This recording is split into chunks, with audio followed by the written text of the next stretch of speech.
오늘도 하나님의 말씀의 은혜와 기도 응답의 은혜가 넘치시기를 소원합니다. 함께 묵상하실 말씀은 역대하 28장 16절에서 27절 말씀입니다. 같이 말씀을 읽겠습니다. 그때 아하스 왕이 아수르 왕에게 사람을 보내어 도와주기를 구하였으니 이는 에돔 사람들이 다시 와서 유다를 치고 그의 백성을 사로잡았음이며 블레셋 사람들도 유다의 평지와 남방 성읍들을 진노하여 베스메스와 아얄론과 그데롯과 소고 및 그 주변 마을들과 딥나 및 그 주변 마을들과 김소 및 그 주변 마을들을 점령하고 거기에 살았으니 이는 이스라엘 왕 아하스가 유다에서 망령되이 행하여 여호와께 크게 범죄하였으므로 여호와께서 유다를 낮추심이라. 아스루 왕 디글랏빌레셀이 그에게 이르렀으나 돕지 아니하고 오히려 그를 공격하였더라. 아하스가 여호와의 전과 왕궁과 방백들의 집에서 재물을 가져다가 아수르 왕에게 주었으나 그에게 유익이 없었더라. 이 아하스 왕이 곤고할 때 더욱 여호와께 범죄하여 자기를 친 다메섹 신들에게 제사하여 이르되 아람 왕들의 신들이 그들을 도왔으니 나도 그 신에게 제사하여 나를 돕게 하리라 하였으나 그 신이 아하스와 온 이스라엘을 망하게 하였더라. 아하스가 하나님의 전의 기구들을 모아 하나님의 전의 기구들을 부수고 또 여호와의 전 문들을 닫고 예루살렘 구성마다 제단을 쌓고 유다 각 성읍에서 산당을 세워 다른 신에게 분향하여 그의 조상들의 하나님 여호와를 진노하게 하였더라. 아하스의 남은 시종 사적과 모든 행위는 유다와 이스라엘 열왕기에 기록되니라. 아하스가 그의 조상들과 함께 누움에 이스라엘 왕들의 묘실에 들이지 아니하고 예루살렘 성에 장사하였더라. 그의 아들 히스기야가 대신하여 왕이 되니라. 아멘. 오늘도 계속해서 아하스 왕에 대한 기록을 묵상합니다. 아하스 왕은 아버지 요담과 달리 참으로 악한 왕이었습니다. 내일 우리가 묵상하겠지만 아하스의 아들 히스기야는 또 정반대로 참 선한 왕이요 종교개혁자입니다. 우리가 이 세 왕들의 이야기를 묵상하면서 한 가지 생각할 점은 부모 세대의 믿음이 무조건 자녀 세대의 믿음으로 흘러가지는 않는다는 사실입니다. 간절히 기도해야 할 내용이죠. 악한 왕 아하스의 삶을 통해서 우리가 깨달아야 할 중요한 교훈이 또한 무엇인지 함께 생각해 보겠습니다. 오늘 말씀 16절은 그때에 라는 일의 배경을 알리는 문장으로 시작합니다. 그러면 이때가 어떤 상황인지 생각해 보아야 되겠죠. 오늘 말씀의 배경이 되는 상황을 잠시 설명하면 이렇습니다.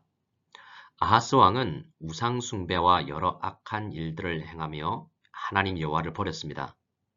그래서 하나님은 아하스 왕을 교훈하기 위해서 북이스라엘과 아람이라는 나라를 동원하여 아하스가 다스리는 남유다를 침공하게 하였습니다. 그런데 북이스라엘은 하나님의 허용하심을 넘어서 동적인 남유다 사람들을 20만 명 이상 포로로 끌고 갔습니다. 그래서 하나님은 선지자 오뎃을 보내셔서 북이스라엘도 형제 국가인 남유다에게 죄를 범해서는 안 되고 이렇게 죄를 범하면 너희도 벌을 받게 된다라고 말씀하십니다. 그래서 북이스라엘 사람들은 선지자의 말을 듣고 포로로 끌고 가던 남유다 사람들을 다시 돌려보내게 됩니다. 오늘 16절 말씀에 그때라는 말은 그렇게 잘난 것 하나도 없는 아하스 왕과 남유다에게 은혜를 베풀어 주셔서 백성들을 다시 돌아오게 한 이후에 라는 의미입니다. 은혜를 받은 이후에 라는 말이죠. 아하스 왕은 참으로 악한 왕이지만 하나님은 아직 아하스 왕을 완전히 버리지 않으신 것입니다. 아니, 아하스 왕이 아니라 그 나라에 살고 있는 하나님의 백성들을 완전히 버리시지 않으신 것이죠. 하나님은 다시 한번 아하스 왕에게 여호와를 찾을 수 있도록 남유다 사람들에게 여호와를 찾을 수 있도록 기회를 주십니다. 이번에는 에돔이라는 나라를 통해서 남유다를 침공하게 하시는데요. 하나님은 전쟁이 일어날 때 이러한 위기의 상황에서 그동안 섬기던 우상을 버리고 아버지와 믿음의 조상들이 섬기던 하나님 여호와의 신앙으로 돌아오기를 원하셨던 것입니다. 그런데 하나님의 바람과 달리 아하스 왕은 하나님이 아니라 아수르 왕에게 도움을 청했습니다. 아하스 왕은 상황을 믿음으로 바로 파악하지 못했던 것입니다. 하나님 중심으로 자신과 자신의 나라에 일어나는 일들을 해석할 능력이 그에게 없었던 것이죠. 순전히 세상적인 방식으로 일을 해결하고자 했던 것입니다.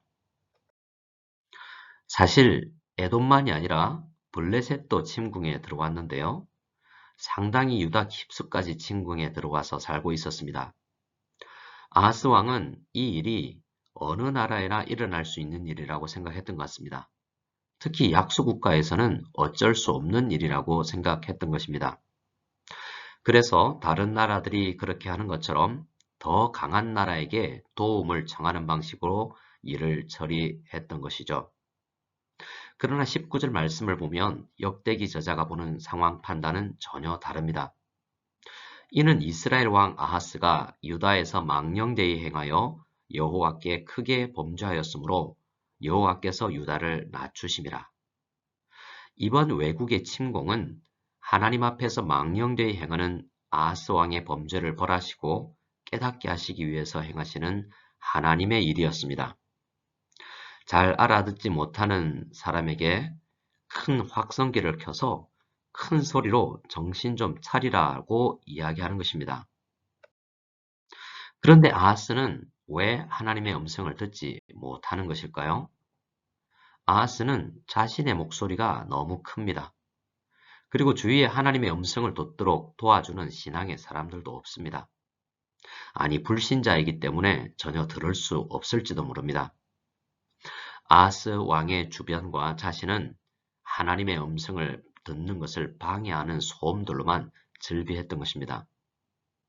스스로 자신을 낮추지 못하는 이 남유다를 하나님은 강제로 낮추고 계시는 과정을 우리는 보는 것입니다. 20절 말씀은 아하스 왕이 하나님께 돌이켜 회개하지 않고 아스루 왕 디글랏빌레셀을 의지한 결과가 무엇인지 말해줍니다.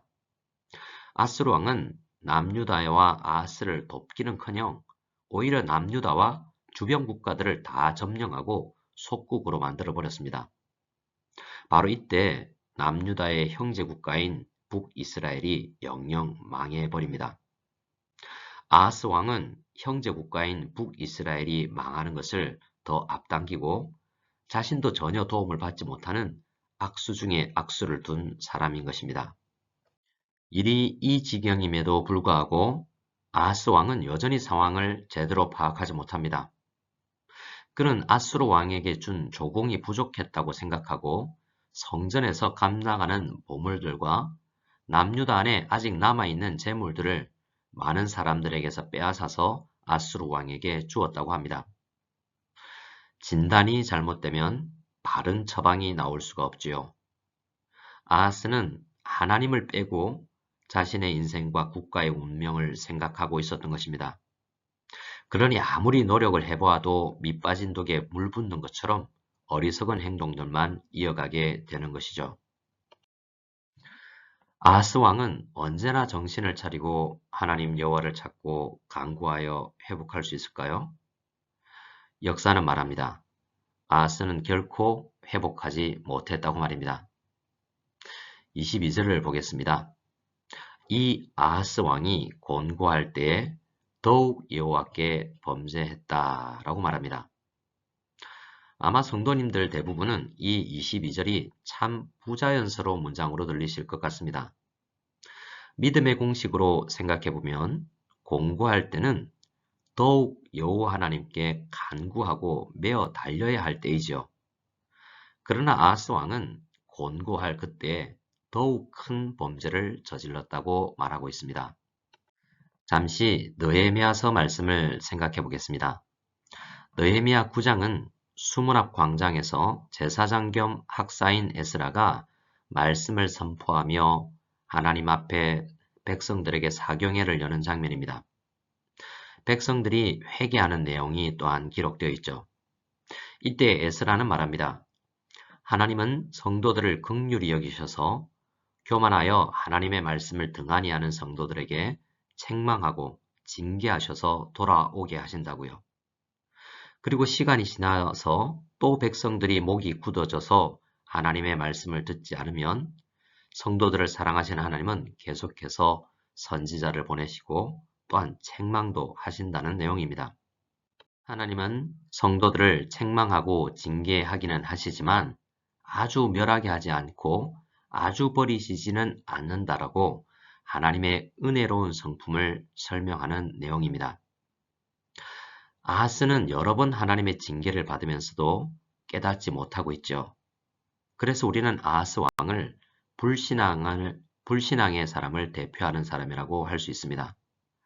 연약한 성도라고는 할 수 없겠죠. 오늘 역대기 말씀에서 고발하고 있는 아하스 왕의 마지막 행적을 함께 보겠습니다. 아하스 왕은 회개하기는커녕 성전의 기구들을 모아 부수고 성전의 문을 닫아서 백성들에게 회개할 수 있는 기회, 하나님의 말씀을 들을 수 있는 기회, 기도할 수 있는 기회를 빼앗아 버립니다. 그리고 오히려 유다 각 도시마다 산당을 세워서 다른 신에게 도움을 청하라고 장려하고 있습니다.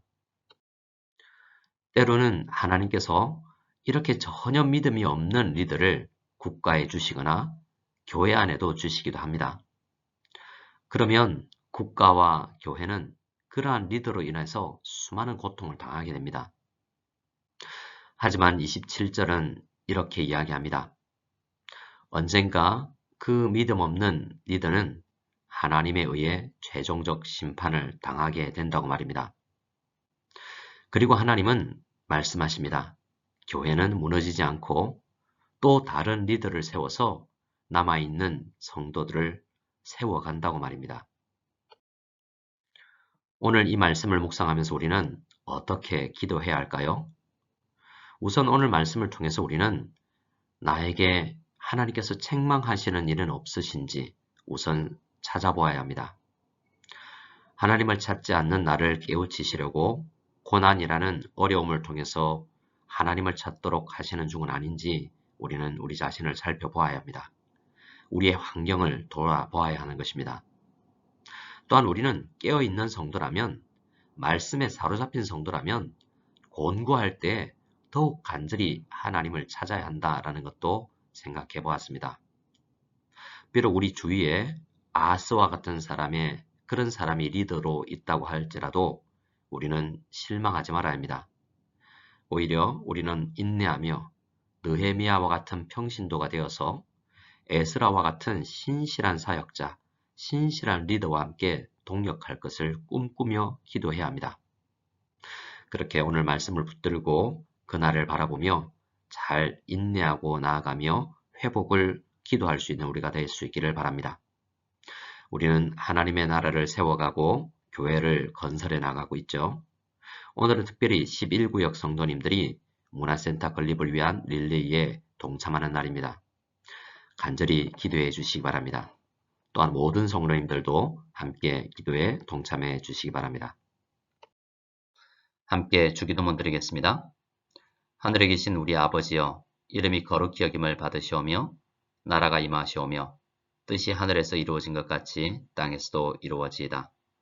오늘 우리에게 일용할 양식을 주시옵고 우리가 우리에게 죄 지은 자를 사하여 준 것 같이 우리 죄를 사하여 주시옵고 우리를 시험에 들게 하지 마시옵고 다만 악에서 구하시옵소서.